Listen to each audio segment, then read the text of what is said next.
Hello. Hello. It is so nice to have you here with us. We are here with Dr. Amy Garrett Dikkers, who is a professor in higher education leadership and are you the coordinator of the leadership minor Mhm. and the coordinator of the interdisciplinary leadership minor at UNCW? And she's here with us today to talk about how in education and in leadership studies, literary adaptation is very present. And so that is going to be our conversation today. Um, I was hoping that you could take this in the direction that you feel is most beneficial for a group of students who, for the first time, most of them are going to be adapting an intercultural legend Mm. to the stage in our black box theater. And they're going to be doing everything from the performance to the production to all of the advertising materials as well as the backdrop. But that idea of how does literary adaptation relate to your discipline and what you do? Awesome. Great. Thank you. That's a great introduction. It gives me some sense of what your students are going to be engaging in. So a couple of things to think about from the perspective of literary adaptation and from where I sit. So I am also trained as an English teacher first. So my first career was teaching junior high and high school English. So of course, as a high school English teacher, as many of you have had, literature is often our thing. Like we want to find the story that resonates with you. We want to find the play that you feel like you could perform. We want to really think about novels that you could choose from that really connect with you and help you feel like you're connecting with the characters in those stories. And so that's kind of always been part of me because I was trained as an English teacher. And then as I started working in the leadership studies minor at UNCW, when I first started as the coordinator, I had two children of my own at home who were young adults reading lots of wonderfully well-written books. And I could see as they were reading those books and I was reading with them that leadership from the perspective of the minor is in everything almost. I mean, you can find it. You can find leadership or the lack of leadership in so many different things. And so those books almost fell into a perfect opportunity to help people think about leadership differently. Because when we read, so we're talking about reading first, when we read a really well-crafted story, just like watching The Summer I Turned Pretty on television, we feel like we're connected to the characters and we want to know what happens next. And we want to turn that page and keep going through the chapters. And sometimes that means hearing it rather than reading it ourselves. Some of us um, feel more like we want to hear the stories told out loud. I have a good friend who's an English professor in the College of Education here, English, secondary English professor. So she teaches people to become English teachers like I was.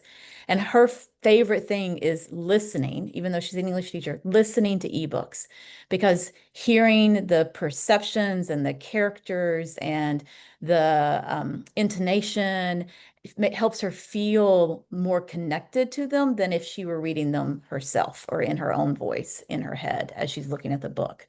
And she can listen to ebooks anywhere. You can't read a book while you're driving, but you can listen to an ebook while you're driving, hopefully still paying attention to that.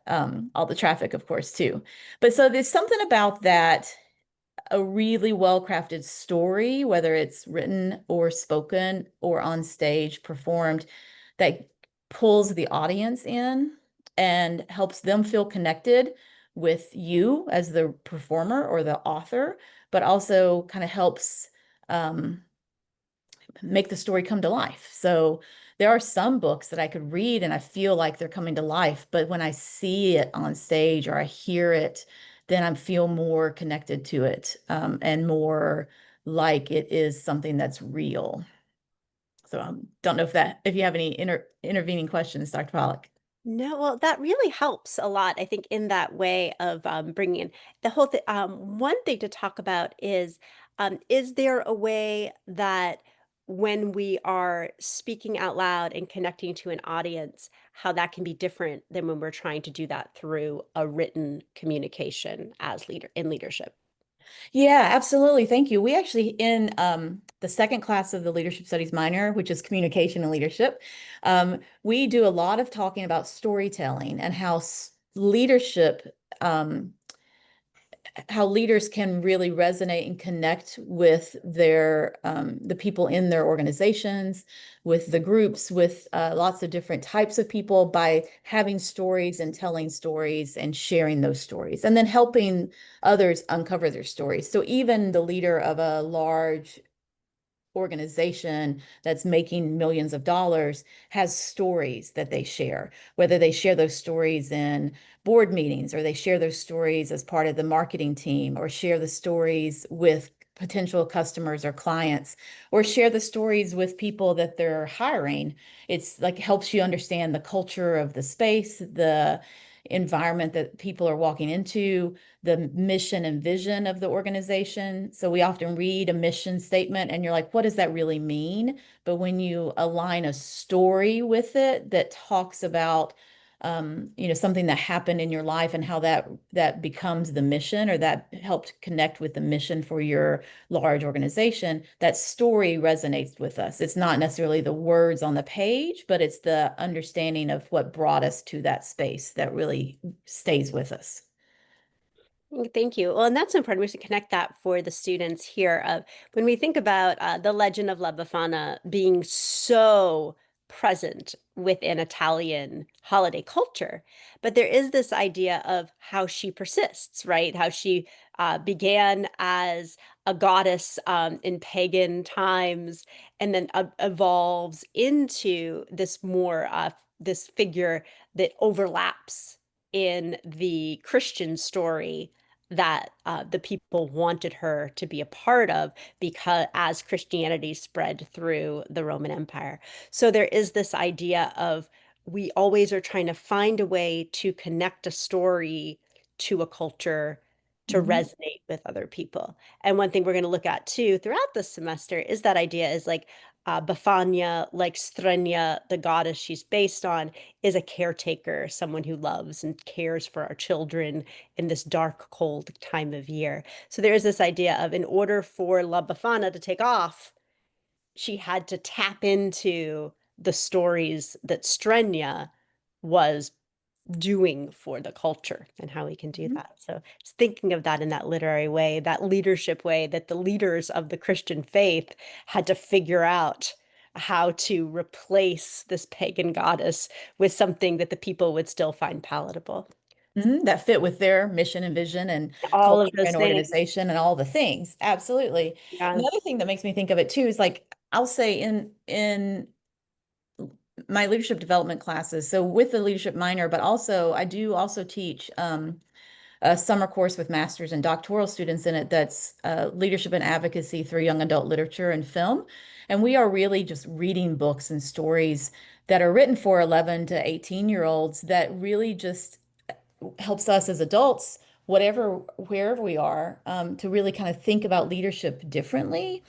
And so a lot of the times what we do or what I do is I choose books that are centered in a different context, a different culture, a different cultural understanding so that we can get a wider array of leadership. So a lot of times leadership is really thought of from that Western perspective of the person in charge, the boss, the CEO.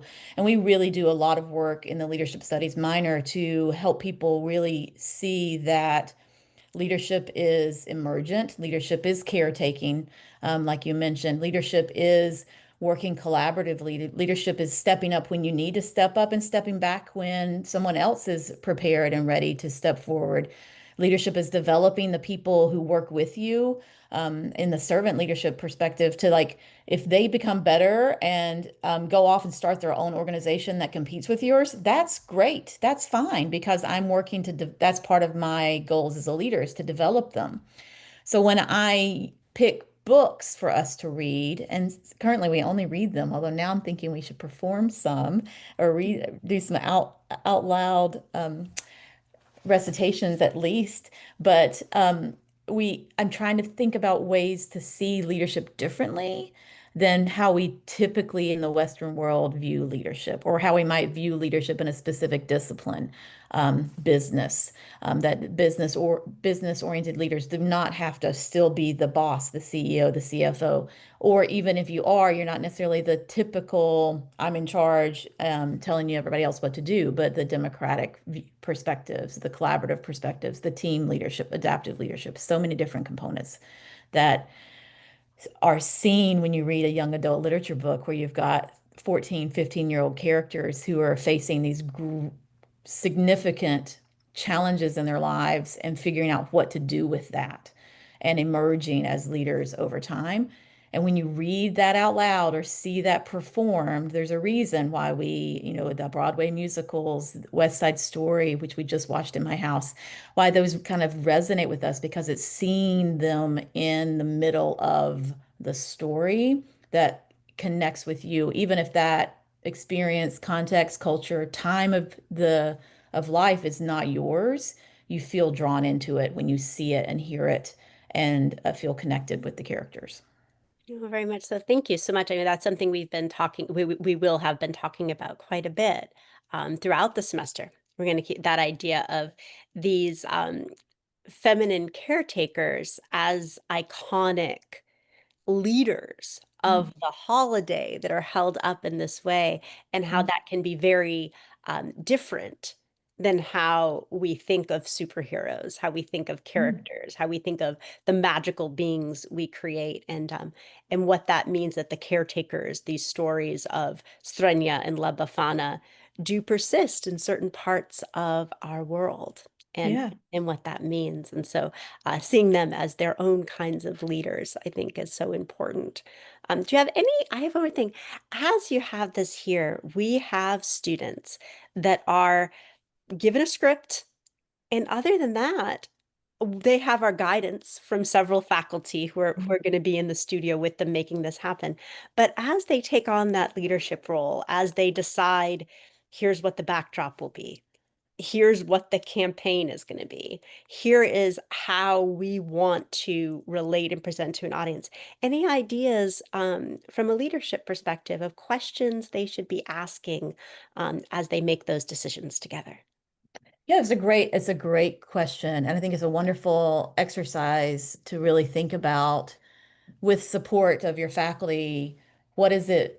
How do you want this to be presented? How do you want to share this? And what's key and important and significant that you want to make sure people have? And I think the what we often talk about first and foremost is who are your stakeholders. So in this specific instance, who are your audience members? And how would you appeal to them in the beginning, but also keep their interest throughout? And then what do you want them to walk away with? What do you want them to feel and see and experience and maybe think about doing when they walk away from the space that you've created? So really think about that. And that could involve like collaboratively together talking about what you feel those things are for your stakeholders, talking to some stakeholders previously.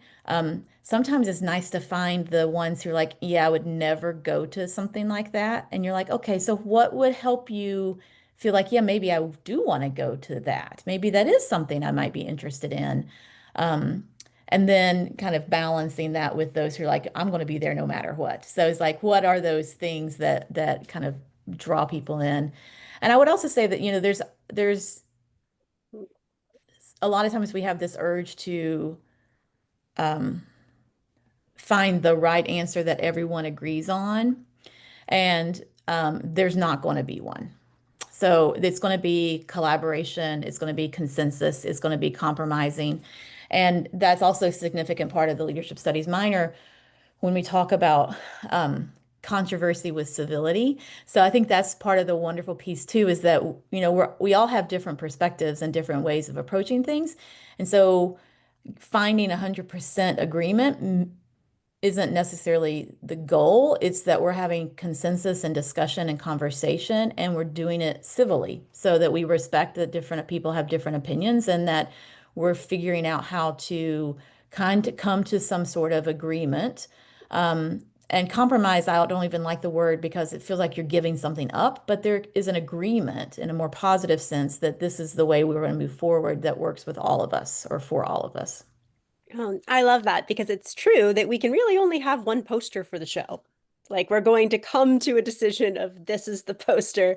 We will make decisions on the set, on the lighting, on the costumes, on the delivery, and that those are collaborative decisions. And then we honor and embrace the decisions that's made and moved forward.